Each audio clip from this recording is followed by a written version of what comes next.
नमस्कार, कैसे हैं?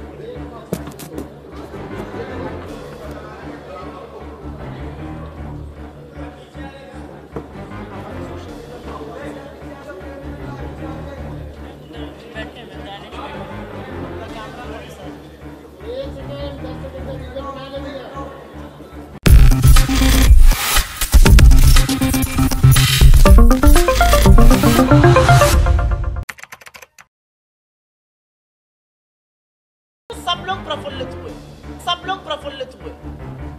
हमें लगा हाँ हम ओरिजिनल शिल्पकार हैं इस बिल के, लेकिन अगर सरकार इसको ला रही है अच्छी बात है। देश की आधी आबादी पिछले 27-28 साल से ये लंबी लड़ाई लड़ रही थी और अब ये क्रियान्वित होगा, अब ये असलियत बनेगा। लेकिन आज देश की आधी आबादी अपने आप को ठगा महसूस कर रही है, क्योंकि सरकार ने ये बिल लाई, हम सब ने साथ मिलकर इस ऐतिहासिक बिल को पास भी किया, लेकिन असलियत यह है कि जो दो कंडीशन सरकार ने इस बिल पर लगाई, उससे महिलाओं का जो इंतजार है महिला आरक्षण का, वो अभी बढ़ा रहेगा। अभी किसी को नहीं पता वो कब लागू होगा, और अगर सरकार के गृह मंत्री को सुनिए तो 2029 तक होगा। अगर सरकार के बाकी मंत्रियों और उनके सांसदों की बात जो संसद में कही है सुनी जाए तो ये 2039 से पहले 2039 से पहले लागू होने वाला नहीं है। और मैं अपने आप से नहीं बोल रही, इनके सांसदों ने आर्टिकल 82 और आर्टिकल 81(3) का हवाला दिया है। वो दोनों आर्टिकल ये कहते हैं, इसका संशोधन भी हुआ है, 84th अमेंडमेंट हुआ है। वो दोनों आर्टिकल साफ तौर से ये कहते हैं कि 2026 तक जो परिसीमन फ्रीज किया गया है वो अगला परिसीमन तब होगा जब उसके बाद की जनगणना हो जाएगी। उसके बाद की जनगणना मतलब 2031 की जनगणना, उसमें 1.5-2 साल लगेगा, फिर डिलिमिटेशन कमीशन बनेगा, फिर होते होते 34 का चुनाव बीत जाएगा, फिर 39 में हो सकता है इसको लागू किया जा सके। तो ये वो झुंझुना है जो सरकार ने खूब गाजे बाजे के साथ इस देश की महिलाओं के हाथ में रख दिया है, और कहीं पर यह बहुत बड़ी गलती कर दी कि महिलाओं की जो कंबाइंड इंटेलिजेंस है, जो उनकी सामूहिक समझ है, उसको बहुत कम आंका। सरकार ये भूल गई कि देश की आधी आबादी घर भी चलाती है, सत्ता भी चला सकती है, काम भी करती है, और वो इंटेलिजेंट है। आपने बोला बिल लाएंगे, अभी इंतजार करिए, ये अनिश्चितकालीन इतिहास है कि अगर इंतजार है, अगर ये वाकई में महिला आरक्षण करना चाहते तो तुरंत अभी जो 5 चुनाव होने वाले हैं उसमें और 2024 के जनरल इलेक्शन में आप महिला आरक्षण लाइए। अगर आपकी नीति और नियत में खोट नहीं होती तो आप जरूर लाते। असलियत यह है कि राज्यों में अपनी हार देखकर, आगामी चुनावों में हार देखकर, नैरेटिव हाथ से फिसलता देखकर, अडानी के महाघोटाले देखकर कुछ करना जरूरी था, और कुछ करने के चक्कर में महिला आरक्षण का बिल ले आए। ये कहां से शुरू हुआ मैं इसको आपको बता देती हूँ। अडानी का महाघोटाला सामने आया, इंडिया की बैठक थी मुंबई में, राहुल गांधी जी ने वहां पर प्रेस कॉन्फ्रेंस करी, तुरंत एक शगुफा छोड़ा गया कि भारत का इंडिया का नाम बदला जाएगा। फिर इतना आक्रोश हुआ, लोगों ने कहा माँ को इंडिया बुलाओ या भारत बुलाओ या हिंदुस्तान बुलाओ या सरजमी बुलाओ या वतन बुलाओ, सब एक है। तो बेचारे पीछे हो गए।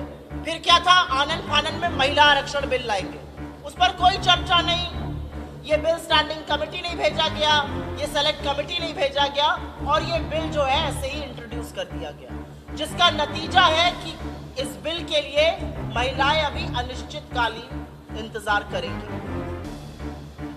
और इसकी एक और भी बहुत बड़ी त्रुटि ये है कि आज वक्त की मांग है, आज लोगों की मांग है, आज जनता की मांग है कि जातिगत जनगणना हो, और इसीलिए हम बार बार कह रहे हैं कि इस बिल में आपने अनुसूचित जाति, अनुसूचित जनजाति को जो आरक्षण दिया है, वैसा ही आरक्षण आप पिछड़े वर्ग से आई महिलाओं को भी दीजिए।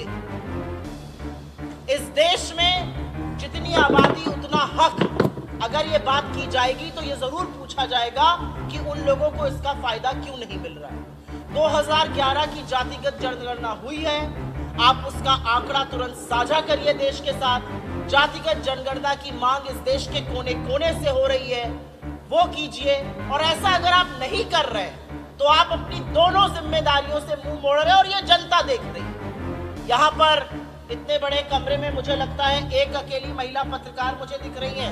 मंच पे हम 3 महिलाएं हैं, लेकिन इस देश की आधी आबादी महिला है और वो देख रही है कि उनकी राजनीतिक भागीदारी के लिए, उनके सशक्तिकरण के लिए आपके पास खोखले वादों से ज्यादा दूसरा कुछ नहीं है। ओबीसी की महिलाएं देख रही हैं कि पिछड़े वर्ग के लिए आपके मन में जरा सी संवेदनशीलता। गांधी जी ने एक आंकड़ा दिया पार्लियामेंट में, इस देश के सर्वोच्च पद पर बैठे हुए आईएएस ऑफिसर्स 90 हैं, 90 secretaries in the government of India, और उसमें से मात्र 3 पिछड़े वर्ग से आते हैं। लोगों की सुनिए तो पिछड़े वर्ग की आबादी शायद 51% से ज्यादा है। और जैसा कि उनका कहना है, अगर पैर में चोट लगी है, हड्डी टूटी है कि नहीं टूटी है, उसका पता आपको एक्सरे कराकर चलेगा। और जातिगत जनगणना वही एक्सरे है जो सरकार कराने से चूक रही है। मैं एक बात और कहूंगी, और ये बात यहां पर कहनी जरूरी है, हमने इस बिल को समर्थित किया, पूरा बिना शर्त के समर्थन दिया, और इसलिए दिया क्योंकि आधी आबादी की इस लड़ाई में सबसे आगे कांग्रेस पार्टी खड़ी है। और मैं लोगों की जानकारी के लिए आपके माध्यम से बता दूं, आज कहने वाले कुछ भी कहें, आज कहने वाले बड़ी बड़ी तस्वीरें लगाएं, आज कहने वाले गाजे बाजे के साथ महिला सशक्तिकरण की बात करें, लेकिन भारतीय जनता पार्टी के 4 नेताओं ने 1989 में जब राजीव गांधी जी महिला आरक्षण पंचायती राज में हो इसका बिल लेकर आए तो लोकसभा में वो पारित हुआ, राज्यसभा में 7 वोटों से गिर गया। और उन 7 वोटों में से उस बिल को गिराने वाले 4 वोट लाल कृष्ण आडवाणी जी के, अटल बिहारी वाजपेयी जी के, जसवंत सिंह जी के और राम जेठमलानी जी के थे। तो महिला विरोध से महिला आरक्षण तक ये आए, अच्छा सफर इन्होंने तय किया, लेकिन अब मन का खोट निकालें, नियत का खोट निकालें और इसको तुरंत दें, महिलाओं के हाथ में झुंझुना देकर उनकी तौहीन न करें।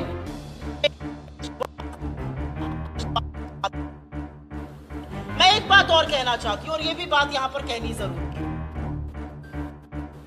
कांग्रेस ने समर्थन किया इस बिल का, भारतीय जनता पार्टी कहती है उनकी बहुत सारी महिला सांसद हैं, सही भी है, कुछ लोगों ने वहां पर खड़े होकर फोटो भी खिंचाई।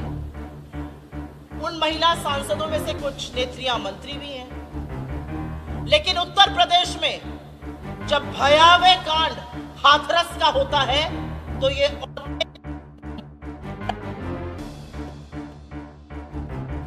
जब लखीमपुर में एक निर्वाचित महिला की साड़ी का चीरहरण होता है तो ये महिलाएं मौन रहती हैं, ये महिला सांसद।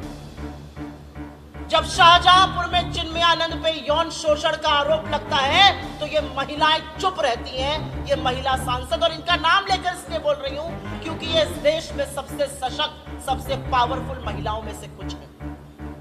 ये महिलाएं तब चुप रहती है जब सदन से 500 मीटर की दूरी पर इस देश की सबसे होनहार बेटियां, जिन्होंने इस देश का मान बढ़ाया, जिन्होंने तिरंगा लहराया, उनको बूटों के तले रौंदा जाता है, वो यौन शोषण का आरोप लगाती है। ये महिलाएं चुप रहती हैं। ये महिलाएं मणिपुर के उस भयावह हैवानियत के बाद चुप रहती हैं, तो इनका सदन में बने रहने का मतलब क्या है? जब आधी आबादी की प्रतिनिधियों को चुना जाता है तो सोचा जाता है कि दलगत राजनीति से ऊपर उठकर महिलाओं के साथ जहां पर गलत होगा ये जरूर बोलेंगे। लेकिन इनका मौन, इनकी चुप्पी अंकिता भंडारी के लिए नहीं खुलती उत्तराखंड में, जब भाजपा का एक नेता उसको जिस्म फरोशी के लिए मजबूर करता है और फिर हत्या कर देता है और सरकार उसके साथ मिलकर सारे सबूत मिटा देती है बुलडोजर चलवाकर। ये चुप रहती है हाथरस पर, लखीमपुर पर, ये चुप रहती है मणिपुर पर, ये वॉट अबाउटरी करती है बलात्कार पर। इन महिलाओं का वहां पे फोटो खिंचाने से ज्यादा दूसरा क्या औचित्य है, आप मुझे बताइए। और मैं 2 चीजें और कहूंगी और उसके बाद आपके सवालों का स्वागत करूंगी। जब ये महिला आरक्षण बिल पास हो रहा था तो Bharatiya Janata party treasury benches जिसको कहा जाता है, सत्तारूढ़ दल में वो 2 लोग बैठे थे जिनको सदन तो छोड़ दीजिए, महिलाओं की आंख में आंख डालने की हैसियत और हिम्मत नहीं है। उसमें से एक व्यक्ति ब्रजभूषण शरण सिंह थे, उत्तर प्रदेश से सांसद, जिनके लिए परसों दिल्ली पुलिस ने हाईकोर्ट में कहा कि महिलाओं के यौन शोषण के लिए उन्होंने एक मौका नहीं छोड़ा।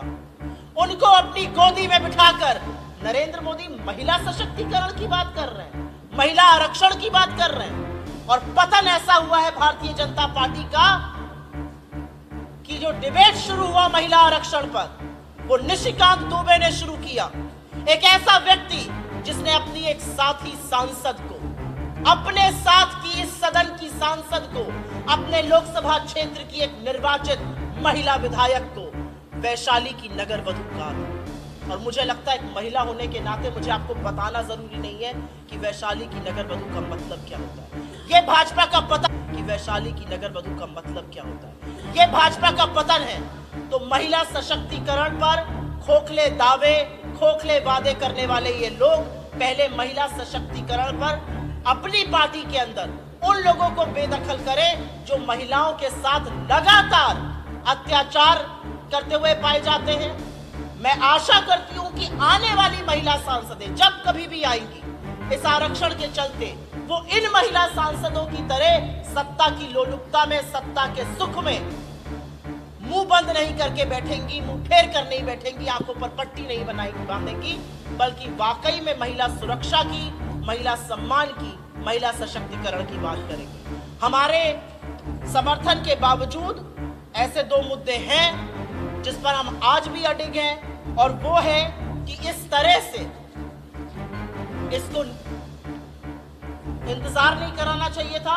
और दूसरा, ओबीसी आरक्षण पर जातिगत जनगणना की मांग उत्तर प्रदेश से लेकर बिहार, तमिलनाडु, राजस्थान, तमाम जगहों से, तेलंगाना, ऐसी कोई जगह नहीं है, मध्य प्रदेश तक जहां से ये मांग आ रही है। सरकार को ये मांग पर त्वरित कार्रवाई करनी चाहिए। कार्रवाई ना करना दिखाता है कि सरकार इसके बारे में बिल्कुल भी सीरियस नहीं है। बहुत धन्यवाद, आपके सवालों का स्वागत है। एक एक करके बात करेंगे। पहले इस पर सुओ मोटो सवाल का जवाब दूं। पहले मुझे बोलने दीजिए, मैं पहले सुओ मोटो पर जवाब दूंगी, उसके बाद आप लोगों के सवाल को। जी बताइए। 9 मार्च